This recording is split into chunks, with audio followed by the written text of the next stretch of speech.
Welcome everybody to another Thornton webinar in our series of webinars called Shaping Malta's Future. I am Wayne Pisani and I'm a partner at Thornton leading the regulatory and compliance practice with a specialization in tax and financial services.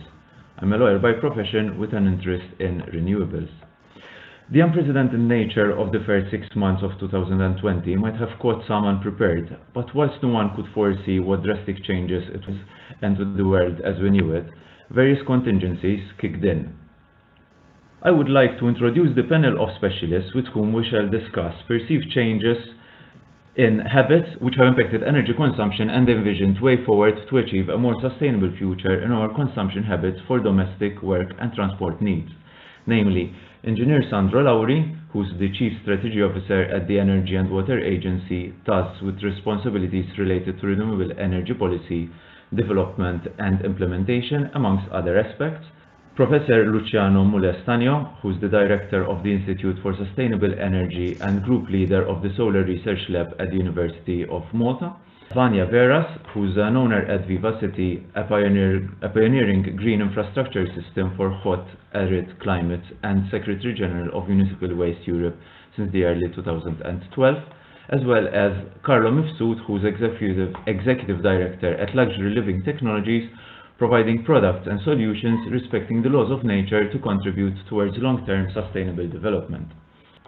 I would like to start off with Engineer Sandro Lauri and possibly ask him to clarify whether energy is all about electricity or whether there's more to it than just electricity.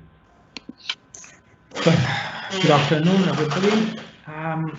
Of course, energy is not just electricity. We hope to one day arrive at a point that most energy consumed will be in the form of electricity, because that has, as we might discuss later on, its advantages. But right now we're at a point where roughly half of the energy consumed on the island is in the form of electricity. The rest would be in the form of fuels, conventional fuels like diesel, petrol, gas oil, and the like. So no, we still rely a lot on other sources of energy, all of which are of course imported because we do not have any indigenous sources of fuels. Thank you, Sandro.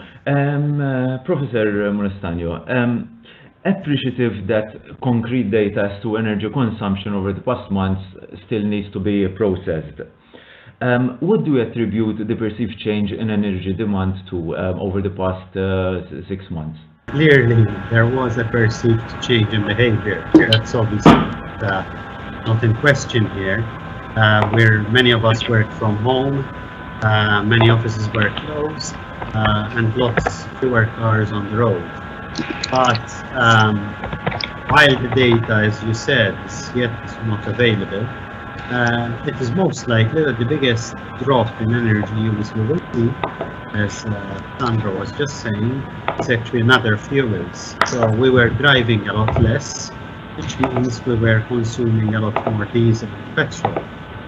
Electricity use, it might be that there was a change, but I think it's too early because while the offices were closed, difficult to say if they were still using air conditioning or heating or whatever, and what you were doing at home. So it's difficult to predict how that change will actually impact us. Noted. Sandro, if I may ask, in your role as Chief Strategy Officer at the Energy and Water Agency, I understand that the agency is closely monitoring and setting policy with a view to articulate the country's energy management strategies to meet the EU targets for renewables, carbon emissions, and basically planning for alternative sources of energy, regarding also society's dependence, as you alluded to, or wishful dependence on electrical energy. Can you kindly expand or elaborate as to what this entails and what is the work being undertaken? Basically, the role of the Energy and Water Agency is a piece of the puzzle, basically. And this is not a matter of something which has to be devised by one entity or one ministry. This is a cross-cutting issue, decarbonization, and all sectors need to contribute towards this objective. From our end, our emphasis is on transiting the power sector towards greener, through a greener footprint. The first step was, as we all know, to transit from heavy fuel oil towards natural gas, which is considered as a transition fuel, and which on its own has already reduced carbon emissions from the power sector by over 50%. There was also investment in energy efficiency of the power sector. Power plants running today are almost twice as efficient as power plants which used to run over 10 years ago. So there is effort on both energy efficiency and as well as the type of fuel. Then in parallel, there is support, so investment in renewable energy sources. We all know that the most common and the most strong renewable energy source in Malta is solar. Government supports both solar in terms of PV, photovoltaic, as well as solar water heaters. We've gone from a few megawatts of solar PV to over 150 megawatts by end of last year. And we intend to continue to add to that capacity over the next 10 years, as clearly indicated in the National Energy and Climate Plan. So yes, there is a clear plan where we want to go. We are also looking at other sources of renewable energies. So we're closely monitoring new technologies as these develop, including floating offshore wind and further into the future floating solar as well. And we are also looking at other options to improve energy efficiency. With regards to energy efficiency, there are many strands one has to look at, including the building fabric, which strictly speaking doesn't fall within the competence of the Energy and Water Agency, but also the appliances, so the active devices. And there we are working closely with the industry and the services sector to push and drive these sectors to become ever more efficient in their operations. Thank you, Sandro. Vanya, if I may move on to you.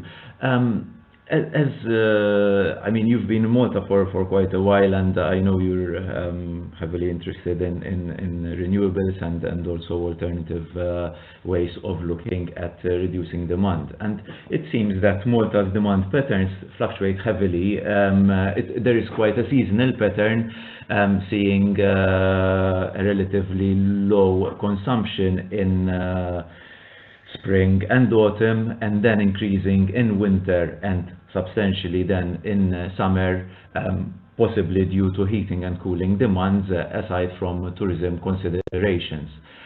As things stand, we seem to also be heavily reliant on fossil fuels. If I may ask the question, is it a matter of using greener sources, or do you think there is room for reducing energy demand? So basically your question encompasses both of the slides that I wanted to show, but the first question that I'm going to answer is it a question of reducing demands on fossil fuels or reducing energy demands and these fluctuations between hot and cold climates? And my answer is it's both. So on the one hand, we need as much as possible to reduce use of fossil fuels and replace them progressively with sources of renewable energy.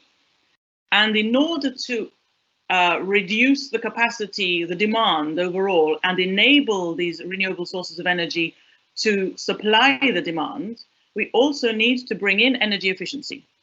And to do that, we need to insulate our buildings, whether they're offices, warehouse, or homes. One way of bringing great insulation to hot, arid climates is to use green roofs. And the system that you can see on the shared slide is the green roof that Vivacity uses. It is adapted to hot, arid climates. And the importance for this conversation is that it's applicable to any roof because it's very light. It's 50 kilos per square meter. I think that is an important aspect because it severely reduces the cost of implementation. This is to any concrete roof. Of course, the discussion can be more detailed. But by doing so, if you cover the whole roof, this will stabilize the temperature of the roof surface and the building inside, causing no fluctuation night and day, even in the hottest months. Without a green roof, you get a fluctuation of up to 50 degrees centigrade on the roof surface, and all of that heat or cold in the winter transforms down directly into the house and increases the need for air conditioning to hot and cold. So by stabilizing that roof temperature, you stabilize the internal temperature and you remove the fluctuations in energy demand throughout the seasons. Now, in order to achieve that, you don't have to cover the whole roof. The best scenario, especially for roofs, let's say over 60, 70 square meters, is to combine solar energy or wind energy with a green roof. So you have your energy reduction, so reduction in demand on the one side. You also have a usable space because it can be also mixed with a recreational area. And on the other side, you have the production of energy, which can be used directly in the house or substitute fossil fuels from the grid by selling them into the grid. This can enable a house to be, or a building, to be carbon neutral. Because the demands, aside from heating and cooling, are much, much reduced. I'd like to drop in Carlo, and basically, given that he's hailing from the industry side also of renewables in terms of supplying renewable solutions, I'd like to refer to, first and foremost, a survey which was conducted by Grant Thornton, which indicates that over the course of, basically the survey was run in this June, but it indicates that over the course of the past 3-4 months, the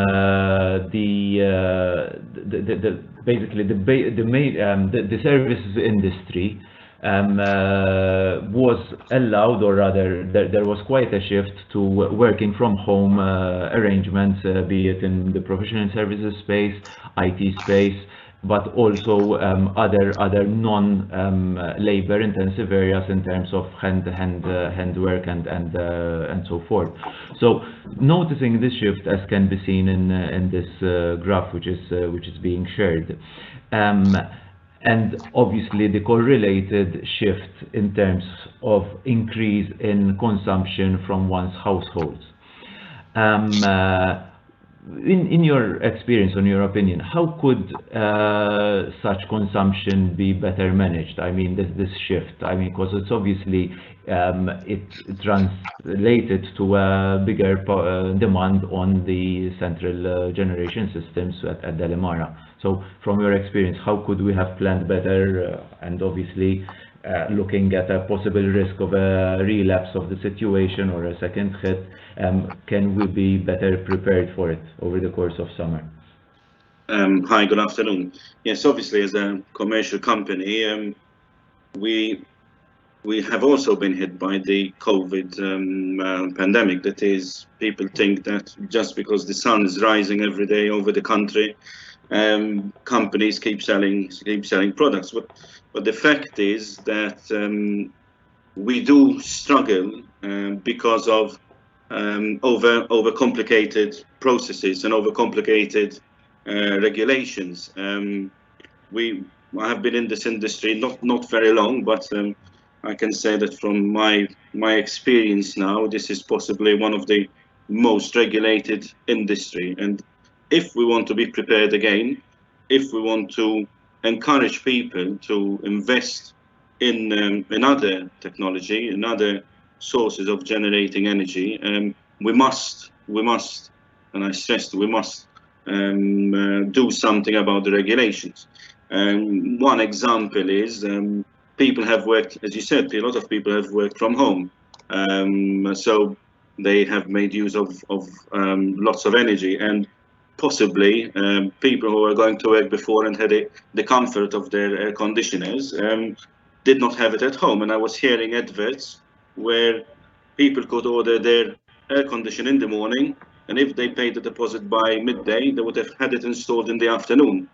This is something you cannot do in our industry. Applications take months. Quotas are very limited, and when there are schemes, they're open for a small period of time. We had an example where the schemes were actually shut down in June during the pandemic because the quotas were oversubscribed. So if we really want to encourage more investment, if we really want to see people investing in these types of energy, in these types of generating energy, we really need to invest, or we really need to help people. Like, for example, I was reading in Italy, we don't really need to go that way, but Italy announced 110% tax rebate on all PV systems, and Germany removed quotas, and at least that's the information we have, is they opened up and there are no real quotas for. So in terms of, I know possibly I'm talking because we're a commercial company and we want to sell more, but to be honest, if we also have the environment, we're conscious about the environment, and if we're real, and that's why we're in this business, because we want to do our bit as well. We really need to see how these processes are simplified. These regulations, you cannot start installing until you get the go-ahead from the regulator. It's useless quite tying down people. You cannot even tie people down to a contract because you cannot even ask for a deposit. So if we really want to improve, we really need to improve on these first. I'm sure we will be talking also about batteries later, and how we can share our energy generation to our neighbors. Again, that is something, or how we can have full households running off grid. Again, these are things which, given the current situation, given the current regulations, we cannot do. If someone goes abroad, he's got his solar panels, which are limited on how many. I'm sure the engineers will tell you this because the limitations of the grid. You have a limit on how much you can put on your roof, and if you got those panels on while you're abroad, they're generating, and you cannot share that with your neighbor. Okay, you get paid back eventually, but we really need to see how we can open up the market and how we can let people invest, get their return, and contribute and cover more spaces, because there's spaces. We do have, our country, unlike many other countries where the roof is really not accessible, they're all accessible. We all have a roof, we all have space, so why not use it? Thank you, Carlo. I'm going to pick on one of your remarks here, Carlo, and possibly rope in Sandro, Engineer Lauri. And there is this perception, or basically street talk, let's call it this way, that there is more demand for these applications than the available quota that is being set by ROWS or in coordination with other agencies.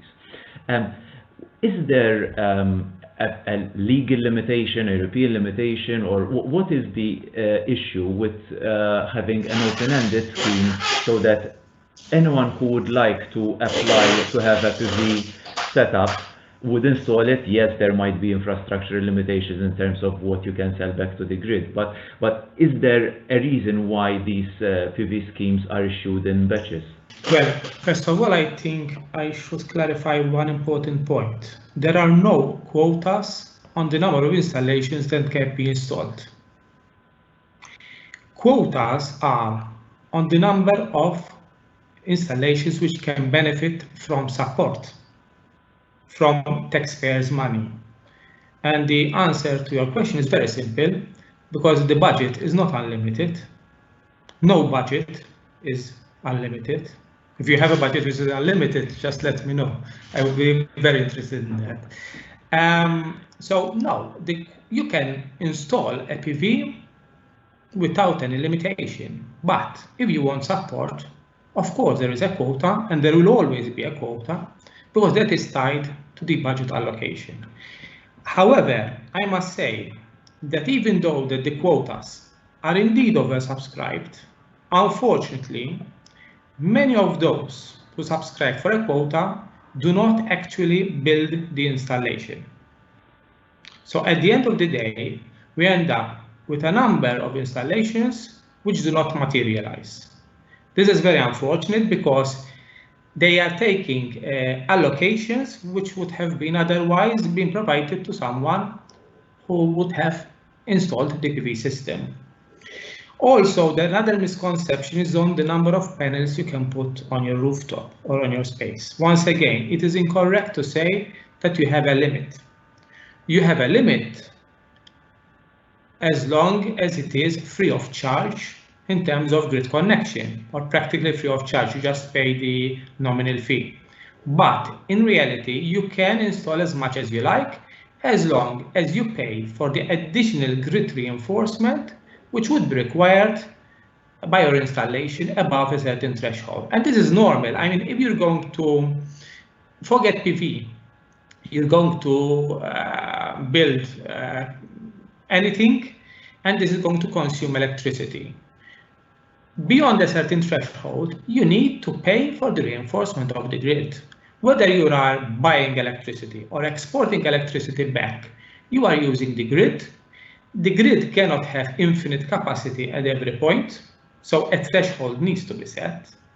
And above the threshold, it would be unfair for everybody else to pay for your grid use, because if you don't pay it, someone has to. So it would be reflected in the tariff. Now, one has to decide at what point are we to say, look, beyond this threshold, above this threshold, the beneficiary is going to pay. Below, it's spread amongst all billing. So basically, everybody, it is, we call it, the cost is socialized. So everybody pays for that.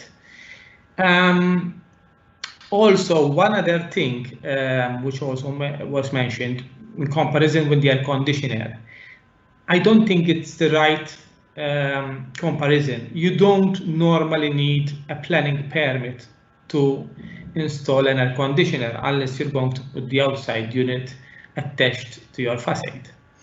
But in certain cases, or in, well, at least in those cases where you're not aligned with the DC 2015, you need a planning permit for the PVs. And this is for the obvious reasons that PVs tend to be quite visible, and in some cases extremely visible, unless a certain caution is taken how they are integrated with the building.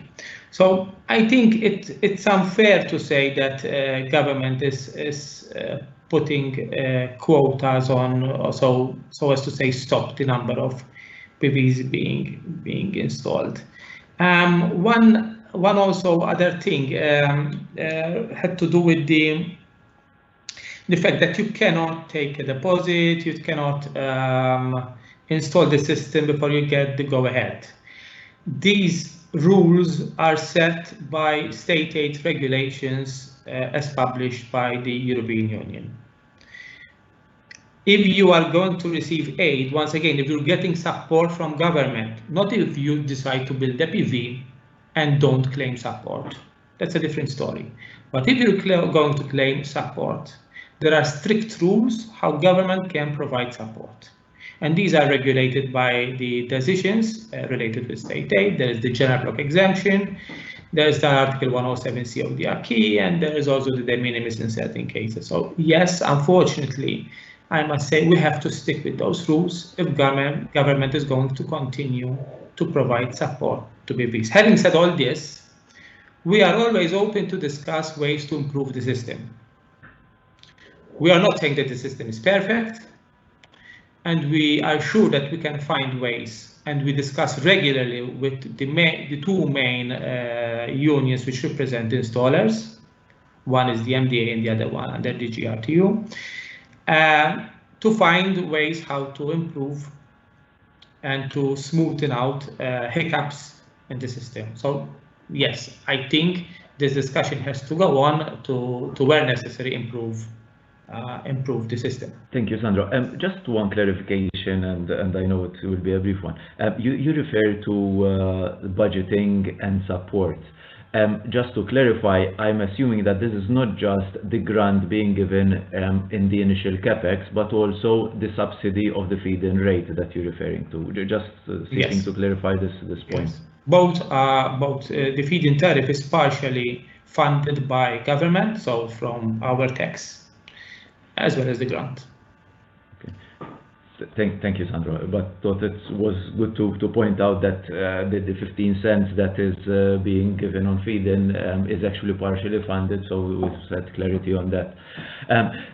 Profs, if I'm going to shift slightly the subject here to the other side of the conundrum in terms of energy requirements and fuel demand. Noticing again and referring to the survey which Grant Thornton carried out, it seems that there was quite a shift towards, or rather, a reduction in commuting given the teleworking situation that was faced over the past 3-4 months. Similarly, in one of the sessions, which was themed Breath of Fresh Air, Conrad Poulet from the public transport company has also indicated that they are running pilot projects on the use of electric buses and electromobility. What are your views on this shift from fuel or internal combustion engines in vehicles towards electrification, be it plug-in hybrids or fully-fledged EVs? Are we shifting problem from one side to the other? I mean, I'd like to hear you out on what your views are on this point. Thank you. Before I do that, I'd like to make a very short comment on the previous discussion. I tend to look at the glass always half full. And while it's true that there are problems and limitations, we're really not doing that bad. I mean, right now, about midday, it's sunny, it's relatively, cloud-free. We're probably producing 120, 130 megawatts hours right now. So I don't know what the consumption is right now in Malta, but we could be producing maybe half the electricity being used if the consumption is low, probably less because of air conditioning. So we're not doing that bad actually. So we started from zero only 9 or 10 years ago. Getting back to the discussion about cars and transport. Electric cars are by design and by definition more efficient. An electric motor is more efficient than an internal combustion engine, and it's a simpler machine. So we actually did a study not too long ago where if you take the consumption, the CO2 emission of an electric car and a similar internal combustion engine car, the overall CO2 emission is about half in Malta, using Malta's energy mix, because that's important. Sometimes you read these articles online and they'll tell you things like electric cars are dirtier than internal combustion engine, but then they're thinking about very dirty power sources like coal-fired power plants. In Malta, that's not the case. Gas is fairly clean from the non-renewable sources, and of course we do have an ever-increasing renewable mix. So it's a good thing, it's a very good thing. Hybrids, especially plug-in hybrids, can also be very good, especially in Malta, because the distances are short. So plug-in hybrids can effectively act almost like electric cars, because people can almost constantly run on electric. However, again, cars by definition are inefficient, because unless you're carpooling, it's one person, two people in a car. On the other hand, there is the issue, the possibility of mass transit. There's been a lot of discussion in Malta recently about metro and other things like that, and of course that is that would be a massive leap forward, both in terms of air quality and also in terms of energy use. But the question is not, we are, yes, shifting the load from local to centralized, but of course centralized can be cleaner, can be much more controlled, and we do have enough energy, and we can have enough energy, because that was also part of the study. So yes, electric cars are a good thing, but even better would be if we seriously consider mass transit.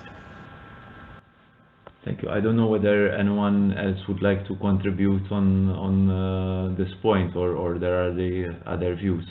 Yes, perhaps one note I would like to add to Professor Luciano's is that you also have the issue of air quality. So most likely the major positive impact of electrification of road transport is on air quality rather than emissions. Emissions as well, using the carbon footprint of the power sector in Malta, as Lucio rightly pointed out, you would be saving close to half. But then again, you would be saving almost all non-greenhouse gas emissions, which are emitted from cars, diesel and petrol, which at the power plant would be negligible or easily captured. Thank you, Engineer Lauren. Vanya, I don't know whether you have any thoughts on the matter and also the diversification of energy sources here, but I'd like to hear you out. So I'd like to agree with the fact that electrification would be most appropriate for Malta, not only because of its size, but also because air quality is a big issue, and we saw that during the COVID lockdown with significant reduction in transport. I'll come back to the energy mix and the gradual increase in solar energy power and therefore replacement of the fossil fuel power. I think that we need to think about the balance between energy supply and energy demand.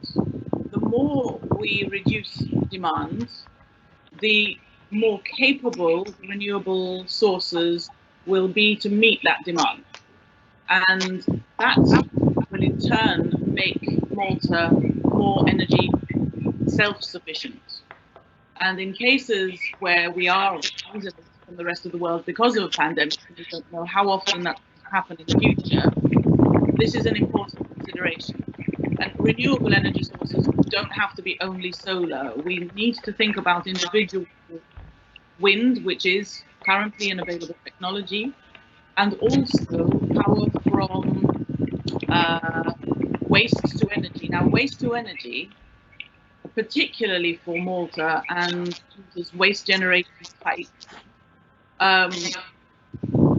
is most appropriate as anaerobic digestion. So biogas cleaned to be methane or cleaned to be hydrogen, and then used either directly in mass transport vehicles or as an electrification source.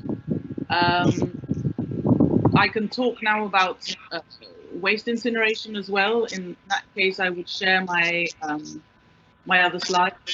So the slide that you have in front of you now is, so I don't know if it's full screen. Let's just do that.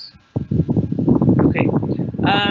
So this is the waste hierarchy, which has for many decades been in the European Waste Framework Directive, and is the basis of waste legislation in the member states.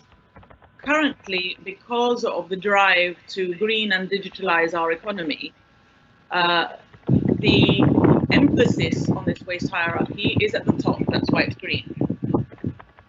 This emphasis also applies to the funding of waste solutions, waste treatment solutions. So anything to do with waste prevention will receive the most subsidies from an EU source, and this includes both grants and loans from the EIB, European Investment Bank. Then you have preparation for reuse, and then recycling, which includes composting and anaerobic digestion. So anaerobic digestion is a source both of energy and compost, so soil improvement. Therefore, this will receive a lot of subsidies. Now you can see to the side that 65% of the total waste generated by Malta needs to be reused or recycled by 2035. This is the new law, which is now in Maltese law as of the 4th of July 2020. This was the legal time limit for transposition. Now, out of this 162,500 tons, which Malta generates currently every year, so this is 65% of the total. Being a southern country, an average of 50% of that is food waste. It's organic waste. That means that Malta can very easily meet its renewable energy targets and its waste management targets by anaerobically digesting the organic waste, which is food, and it can be some green waste as well. So in terms of where you get your renewable energy from your waste in Malta, anaerobic digestion is the best solution. So Malta is one of the largest per capita generators of municipal waste in Europe. It's over 500 kilos per person per year. This gives us about 250,000 tons total generation per year. And if we extract what can be prepared for reuse, what can be recycled and composted, then we're left with about 10, maximum 20% of the total. If we're going to think about incineration or waste from burning, waste energy from burning the waste, which is left over, this is a possibility, but the capacity of that plant would be maximum 30,000 tons per year.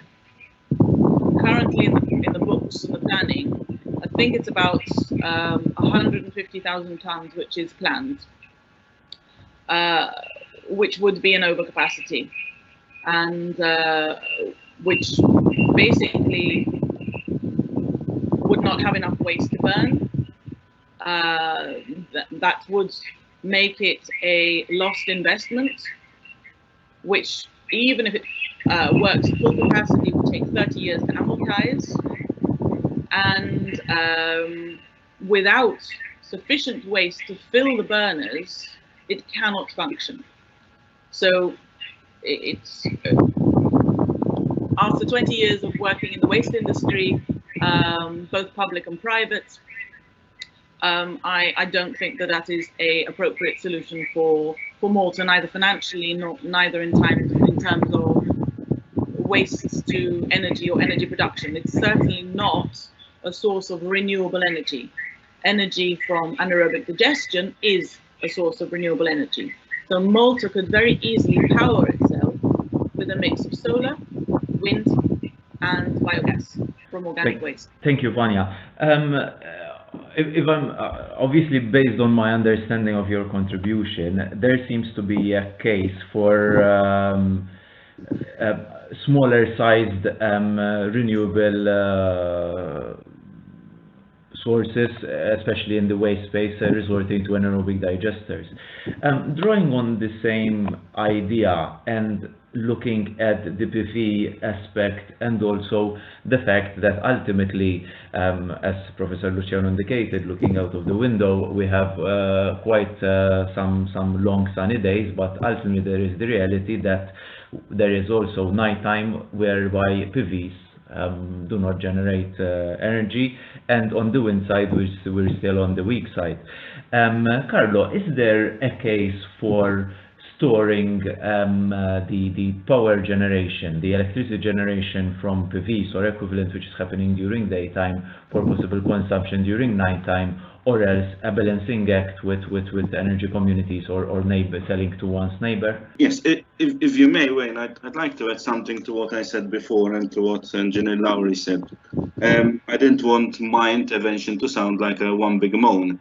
And he's absolutely right when he says, and the way he answered, that those rules, those strict regulations are there simply because we have government funding. We are using your and my taxes. And that's completely correct. But the other truth is that it is the government which is encouraging people to come to us and wanting to buy PVs and wanting to buy the limits and taking benefit of those grants, the feed-in tariff, and everything, which Engineer Lowry said is available to the public within limits. So yes, it's true.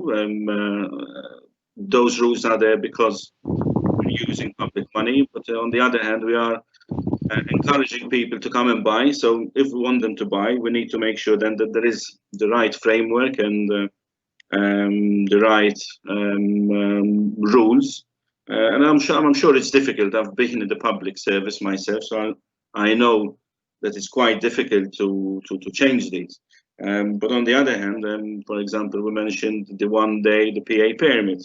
It's true that in certain instances you need a PA permit, but can we, for example, improve on the current policies and ensure that certain installations do not need this kind of, obviously respecting the environment, respecting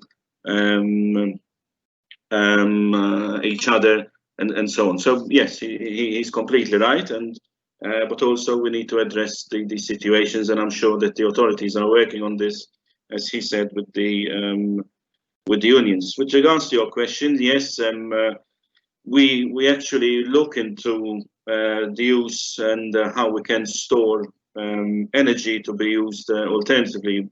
We have, and the market is, when it comes to batteries, the technology is there. It's as I said, I'm not an engineer, and from what I am understanding, the technology is quite advanced.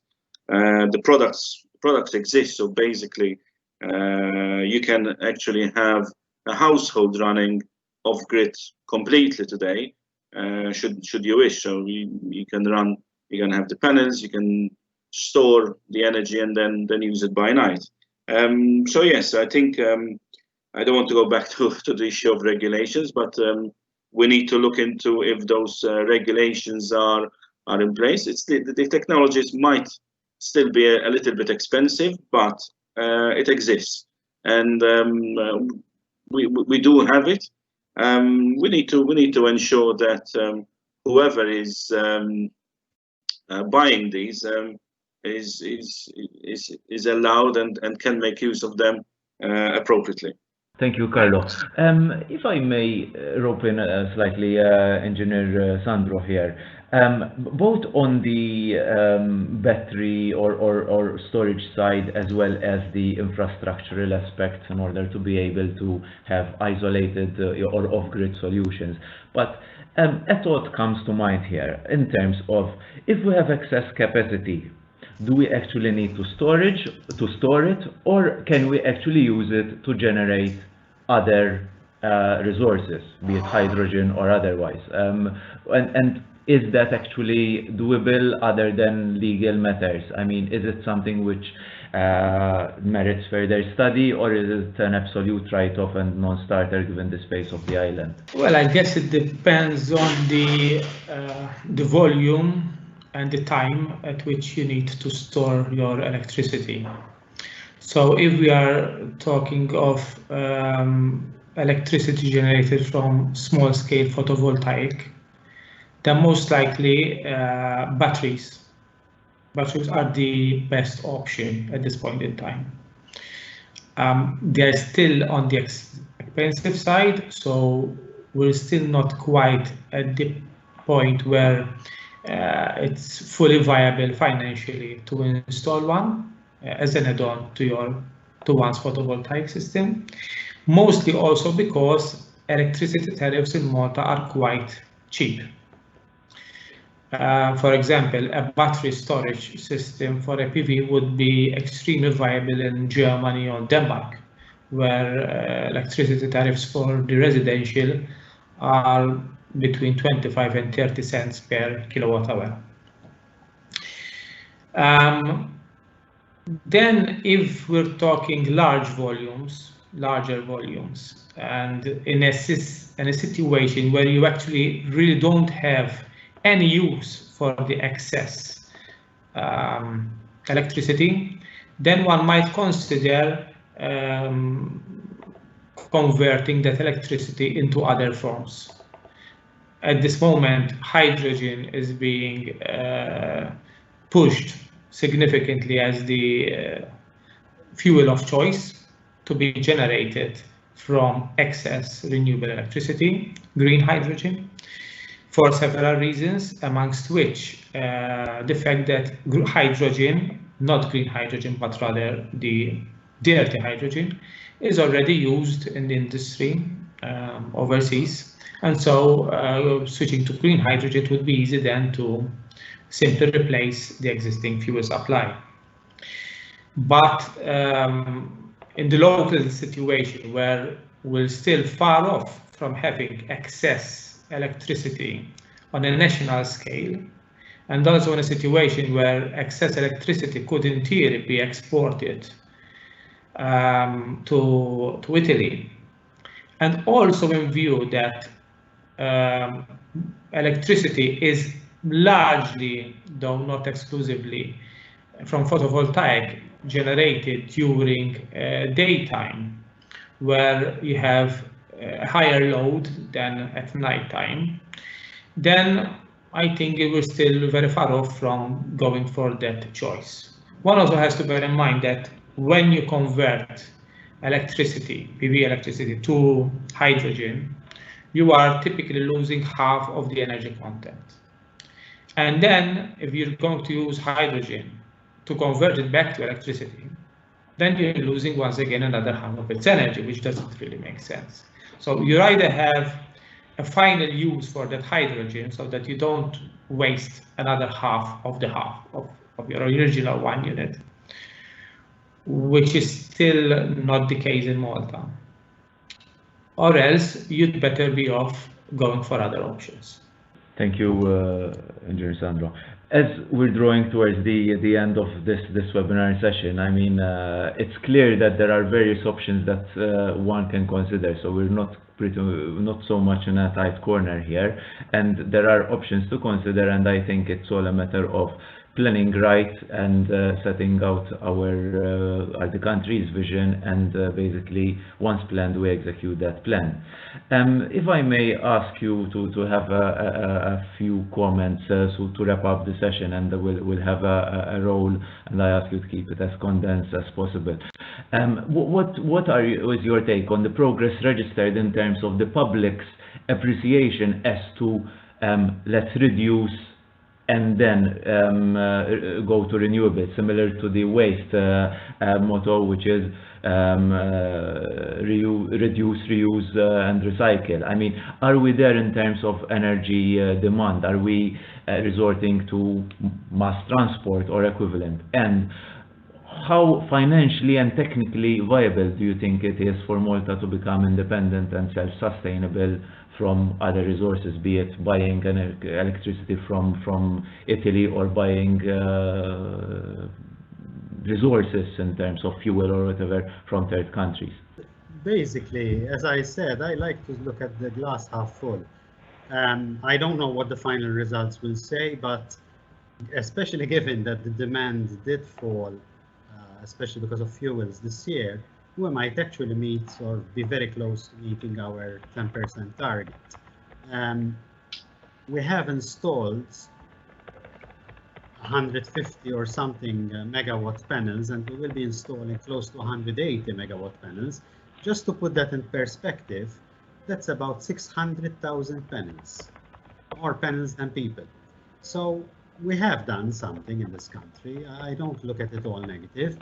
And yes, we will continue installing PVs and squeezing as much out of our roofs and our spaces where we can install PVs. However, there are a couple of things we need to push more. Energy efficiency for sure, things like green roofs, things like insulation, roof insulation. But the other thing is, so a lot of this goes to buildings now, which is not really the competency of this discussion. But another thing is a neglected technology, which is solar water heater, which the last few years has not been pushed, especially for families that have larger families, 4 or more. Solar water heaters still make sense, but they're not being pushed as much, especially by the vendors, because they prefer to install PV systems. In some cases, there's space for both. And of course, keeping an eye out for anything else we will be able to do. I agree, Malta's future will probably include offshore technologies like offshore wind and offshore solar, hopefully, but that's probably at least 2, 3, 4 years away. Thanks. Thank you, Prof. Vanya, may I ask you? Yes, basically, so I've been back in Malta for about 3.5 years now, and so that is my perception basis for how things have improved or how the markets, citizens of Malta are prepared or not to both move to renewable energies, think about mass transport or electrified vehicles or even energy savings. I would say perception is increasing. I would also say that I am a optimist, so I can see that progress has been made.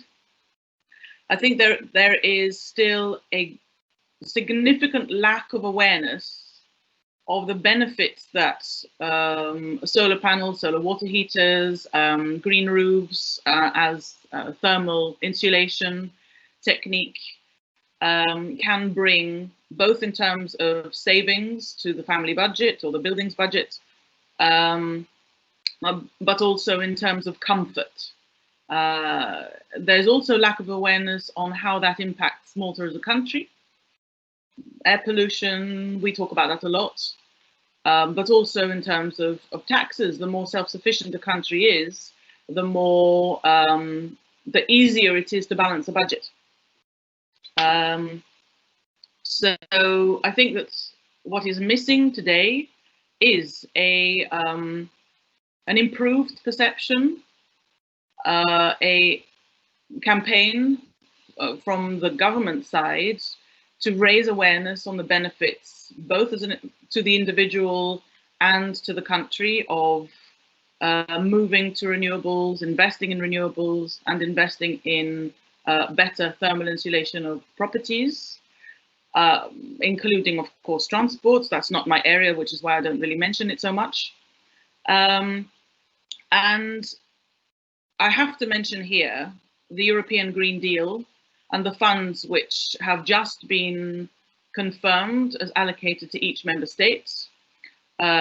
including the funds to Malta.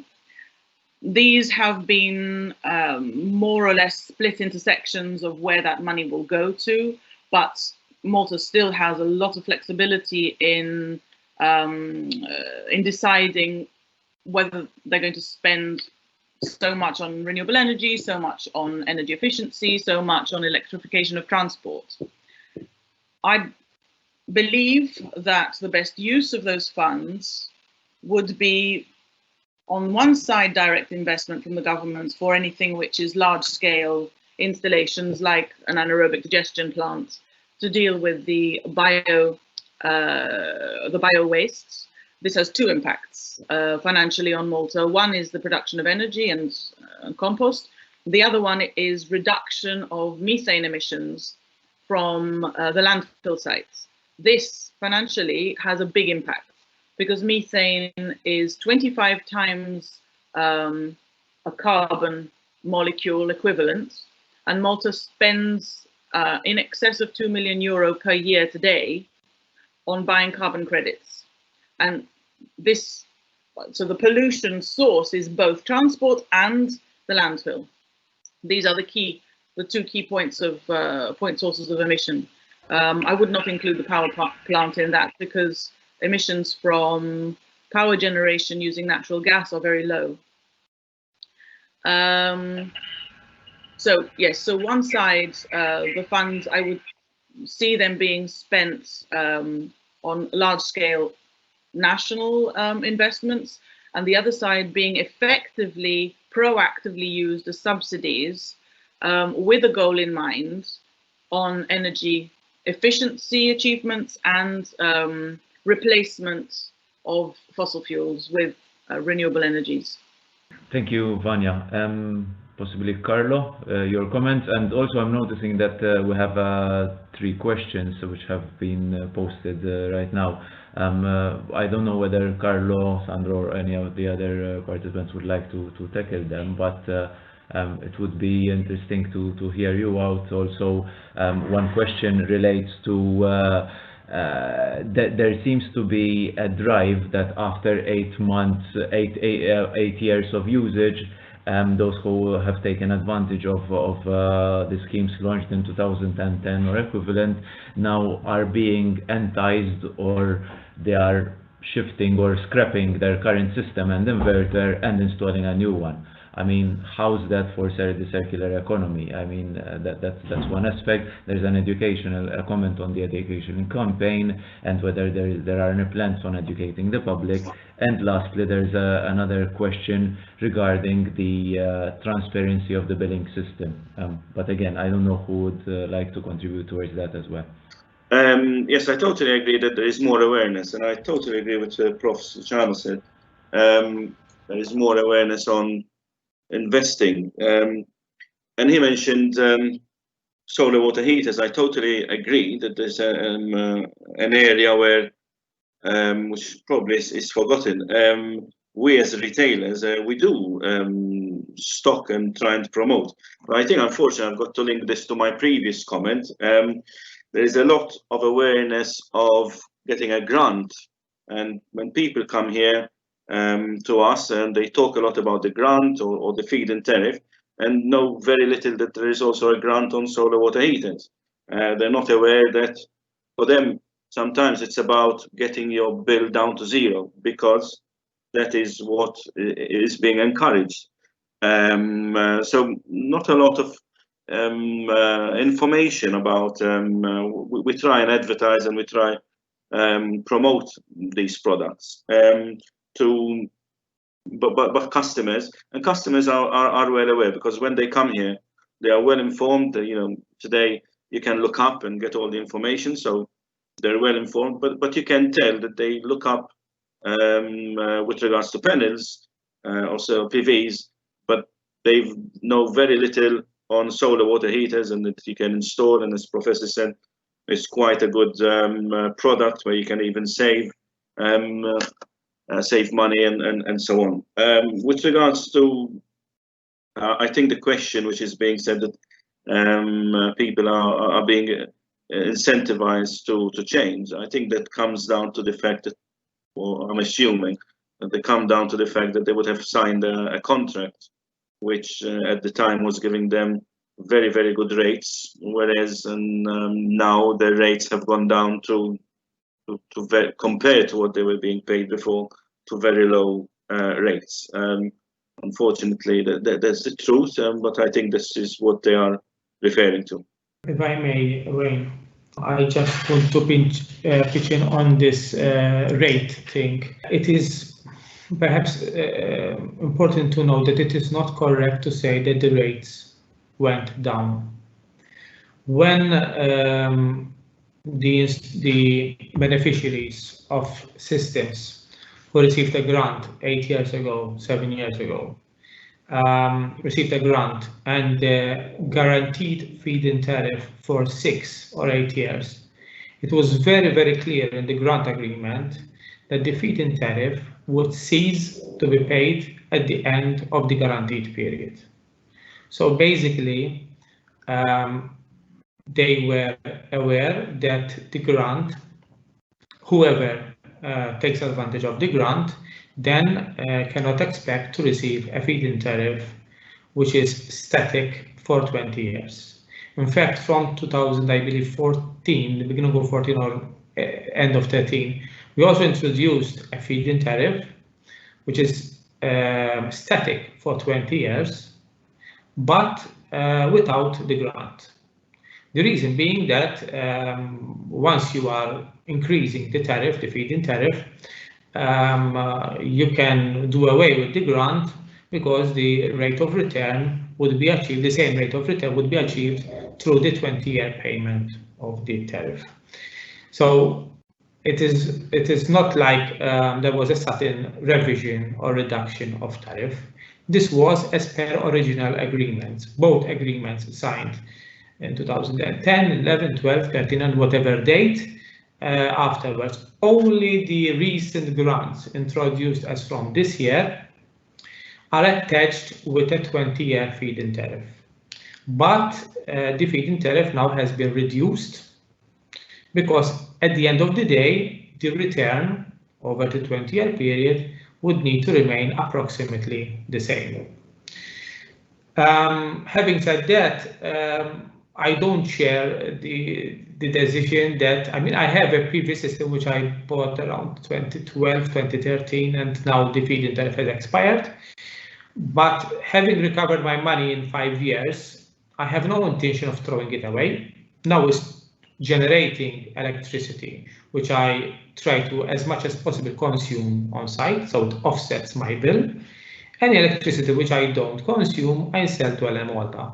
But all of this now is additional profit. I mean, because I have already recovered all the costs, some like 3 years ago. So from now onwards, it's all profit.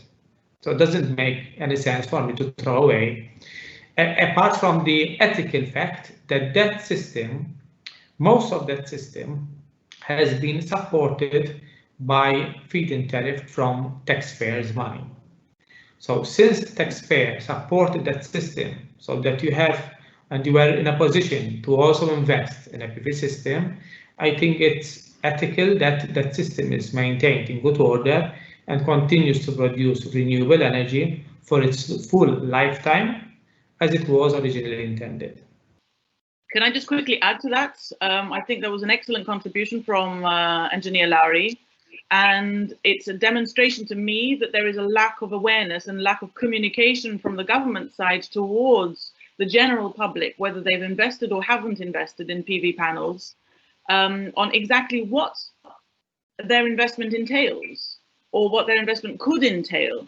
So they haven't, the general public who don't have knowledge of energy production, feed-in tariffs, the lifespan of PV panels, even the recyclability of them afterwards, they need a breakdown of their investment and what they can do with it after it has been amortized, before they invest or even after they've invested. And this type of awareness campaign can be conducted in various ways, even using the television news programs, articles, flyers, but it's needed, definitely. And I would say including that also applies to saving of energy. So whether you're saving energy because you're car sharing or using a bus, or you're saving energy because you've reduced your home energy consumption by thermally insulating your roof, these should be campaigns which accompany a subsidy or accompany a national plan to both reduce and replace, so reduce energy demand and increase energy supply from renewable sources. If I may add, I too am in the same position. I have a system which is over 8 years old at home, and I too feel the same way. I've recovered my investment, and over and above that, the system is still producing at almost the same levels as it did when it was new. I monitor my system actually, and it's still producing very, very close to when it was new. So I don't see why you have to look at it purely as an investment. How much money am I going to get from it? Basically, the incentive, the government incentive, was to help you buy it initially. But I agree with Sandra that the system has possibly another 20 years of lifetime in it, and I will keep it there as long as it keeps producing, and that's what we should all do. If nothing else, if you have more roof space, you could consider installing another system or additional panels and or a solar water heater. Or a green roof to reduce your energy demand. Or a green roof, or if you cannot do any green roof, insulation. Yeah. So I would like to thank you all for your great insight and valuable contributions. I think it was really educational and informative. I'd like to thank the audience who followed us on this webinar, and a recording of it will be available online so that anyone who would like to refer back to it would be able to refer to it. So I hope that everyone enjoyed the discussion, as this brings us to the end of a 3-week webinar series organized by Grant Thornton. They were all differently themed seminars, and as I said, they will be available on our website, and basically one could follow the hashtag Shaping Malta. Thank you all, and wish you a pleasant afternoon ahead.